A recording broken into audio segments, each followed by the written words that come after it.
With Team Oracle taking up so much of Larry Ellison's attention, some people have been critical of the time he spent away from Oracle, the company. Yesterday, Oracle Open World, a big conference here in San Francisco, hundreds of people there to hear him speak.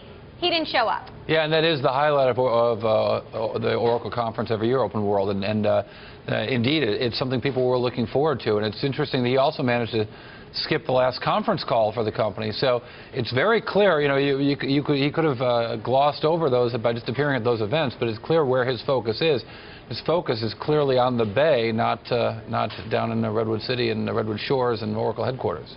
You know, Corey, to a certain extent, should we understand? I mean, this has been his passion for the last several years. He's poured a lot of money into this. He's revamped the entire San Francisco waterfront. Should we understand if he wants to watch the final races? I mean, certainly, who couldn't understand that? But the issue here is he's one of the highest paid CEOs ever, and one of the highest paid CEOs, and his shareholders are demanding it, that his company perform better. While the stock hasn't done terribly, the performance of the company has been wanting. If you look at things like the company's sales growth, for example, sales growth has been, if not negative on a year-over-year basis, single digits. I mean, the quarter they just reported had merely 2% sales growth. Wall Street was hoping for 3%. Wall Street was hoping that he'd be around. Now, some analysts out there have been complaining about this, right? I mean, what are people saying? What are people who covered this company saying about his absence from the company? Yeah, I mean, Pat Walravens from JMP Securities, is a widely followed analyst, covered Oracle for a long time.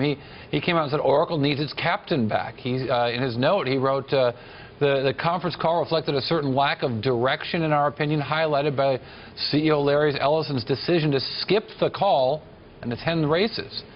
He went on to say, well, we admire Ellison's passion as Team USA defends the Cup. We're hopeful that his energy refocuses on Oracle as the races wrap up. While Walravens, indeed, a lot of people thought the races were going to be over by the time Oracle World opened up, because Oracle was doing so poor, Oracle Team USA was doing so poorly in the races. But now that they've rattled off a bunch of wins, made up for the gap that they caused by cheating in the international regattas in the in-between years, they've got a real race coming later today.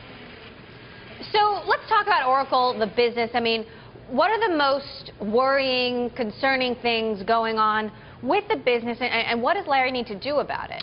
Well, clearly the sales growth is the biggest issue there, but also the hardware has been a real problem for this company. The big acquisition of Sun has just not been what they thought. They thought that they testified in trial against Google that they thought the patents alone were worth the purchase price, and but their ability to enforce those Java patents didn't seem to work out the way they wanted it to, and they lost that case.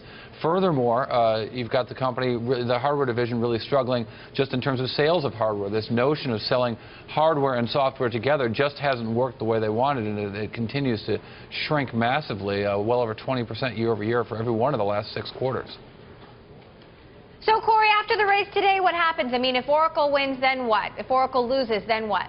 Well, the America's Cup winner is going to get to choose where the next race will be held. Surely the Kiwis would like to hold it in New Zealand, and Ellison would probably like to keep it in San Francisco. You know, for all of the struggles of this race and the ways it hasn't taken hold, and all of the racing didn't seem to gather the attention of America or even of the San Francisco Bay Area, I think that what's happened in the last couple of weeks, and Emily, I've actually been in New York the last week and a half, but I wonder from you, I mean, are people getting stoked about this thing? I mean, I had a great time out there. I had a great time doing those series that we did, the package that we did with our great producer here, Janice Pettit, who did a lot of the work in these things. And I think the stories the boats are exciting. They were too expensive probably to field bigger teams, but the races, I don't know, they've been cool. Have you watched any?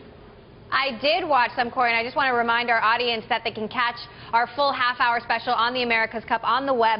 You know, I did actually go to one of the races at about the turning point when Oracle was down 8-1, and everybody seemed pretty depressed, pretty down, and suddenly they came back in this remarkable comeback. In that particular race, New Zealand almost capsized, so there was a bit of drama as well.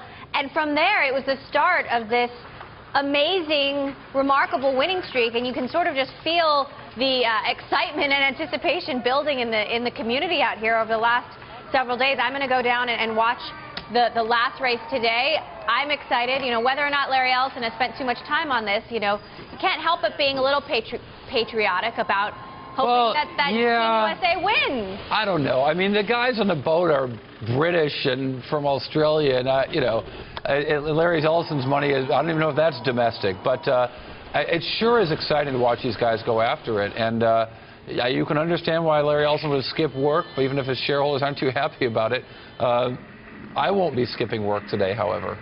I'll be hard at work, I promise him.